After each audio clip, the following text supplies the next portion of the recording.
तो दोस्तों ये एपिसोड 55 मिला है, लास्ट में तो देख रहे हैं विष्णु जी ना, वो भी परेशान, लेकिन वो परेशान नहीं लग रहे, ब्रह्मा जी को टेंशन है, बोलेगा तब ब्रह्मा शिव जी का सती बेटा से है अलग ना, दिखा। इसलिए। मतलब शिव के केवल एक भाग को ही शाप लगा। शिव का दूसरा शरीर यानी सती अब भी शाप से मुक्त है। यदि हम सती की पूजा करें तो शिव का क्रोध अवश्य शांत हो सकता है और संभव है वही हमें चंद्रमा की मुक्ति का उपाय बताए। यार ब्रह्मा जी ने हमें थोड़ा आता है, सॉरी परंतु देखिए प्रभु, क्या कह रहे हैं। सती की पूजा कैसे संभव है? वो तो स्वयं दक्ष रेखा की बंदी बनी हुई है। नारायण, इस संकट की घड़ी में सती को दक्ष रेखा से कैसे निकाला जाए, ये तो आप ही बता सकते हैं। प्रभु, संसार के पालन एवं संरक्षण का उत्तरदायित्व आपका ही तो है,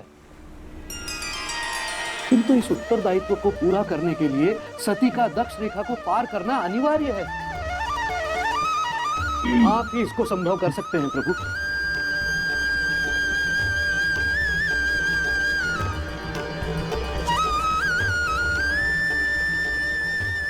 दक्ष मेरा बहुत बड़ा भक्त है और शिव और दक्ष की लड़ाई में मैं केवल शिव का साथ दूं, दक्ष का नहीं, ऐसा कैसे हो सकता है?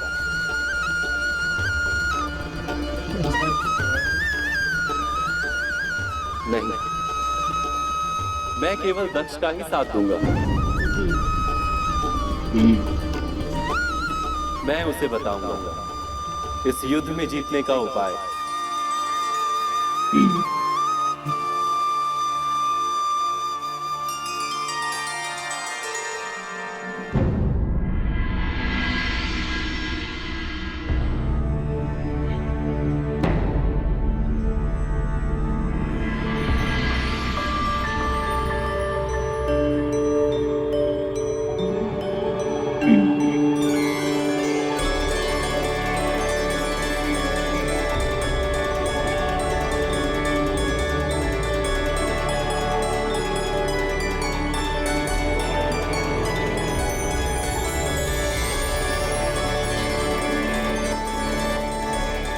प्रभु,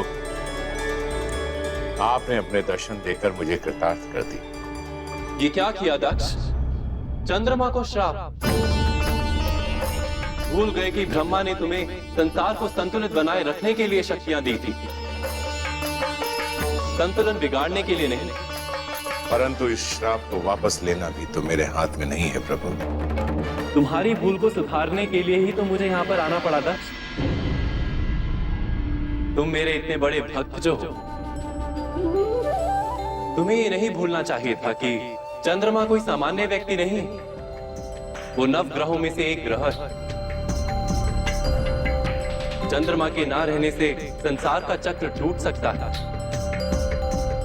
यदि श्राप वापस नहीं ले सकते हो तो तुम्हें चंद्रमा की कमी को पूरा करना होगा दक्ष। चंद्रमा की पूर्ण मृत्यु से पहले उसके स्थान पर एक नया ग्रह स्थापित करना होगा। यदि ऐसा हो गया तो संसार का संतुलन भी नहीं बिगड़ेगा और तुम्हारी प्रतिष्ठा भी बनी रहेगी। और भक्त की प्रतिष्ठा में ही भगवान की प्रतिष्ठा है। तुम समझ रहे हो ना दक्ष? ये मेरी प्रतिष्ठा का प्रश्न है। मुझे पूरा विश्वास था प्रभु कि आप मेरा साथ कभी भी नहीं छोड़ेंगे। परंतु प्रभु, मैं ये नया ग्रह बनाऊंगा कैसे? मैं बताता हूं, ध्यान से सुनो।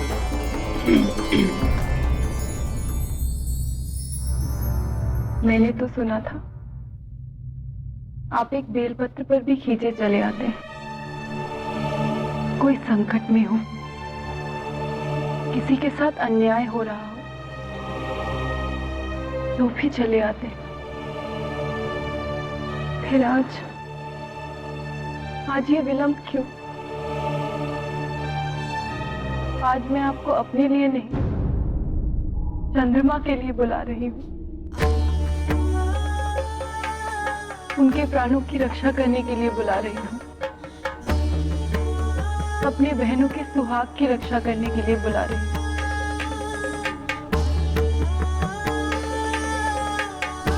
आ जाइए महादेव।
स्वामी,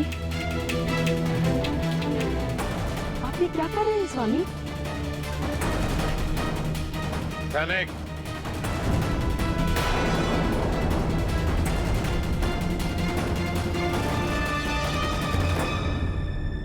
स्वामी, आप क्या सती को पुनः कोई दंड देने वाले हैं?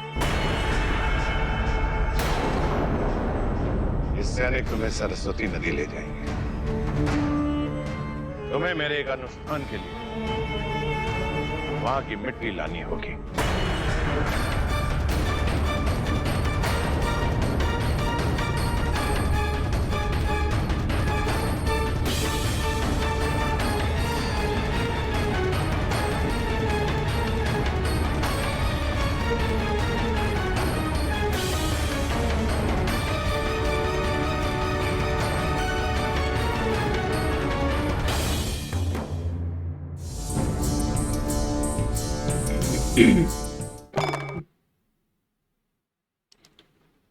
चलो भाई, ये तो पता चल गया कि इनको हल मिल गया है कि चंद्रमा नहीं है तो कोई और ग्रह बनाओ। और विष्णु जी ने वो हल बताया, बोला प्रजापति मेरा भक्त है, मैं प्रजापति का साथ दूंगा ना।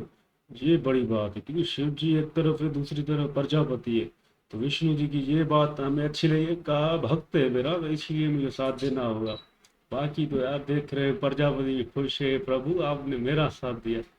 हाँ यार, ये तो भाई हमारे भी शॉकिंग है। ये तो विष्णु जी ने क्या किया भाई, प्रजापति का साथ दिया, शिव जी को छोड़कर भक्त है तो भाई फिर भी भक्त करे भाई, मैं तो बोलूंगा तो फिर तो आप नाराज हो जाओगे ना। यहाँ पर तो एक तरफ शिव जी है, दूसरी तरफ ये कृष्णा जी आए हुए, अब क्या कर, दोनों बोलते हैं मेरा भक्त है भाई।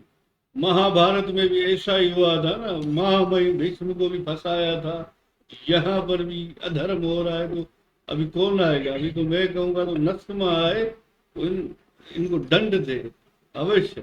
आज तो भाई ऐसा दिखाया ये वासुदेव ने तो आज कमाल कर दिया। आज तो ये भाई वो है विष्णु जी है, विष्णु जी है, जो प्रहलाद के लिए नहीं आए थे विष्णु जी, वो है। ये तो भाई बड़ी बात है। विष्णु जी तो आए तो ये मूर्खों को भक्त किया है, ये बड़ी बात है। जो भी है भक्त भक्त होता है ना। मिलते हैं नेक्स्ट पर।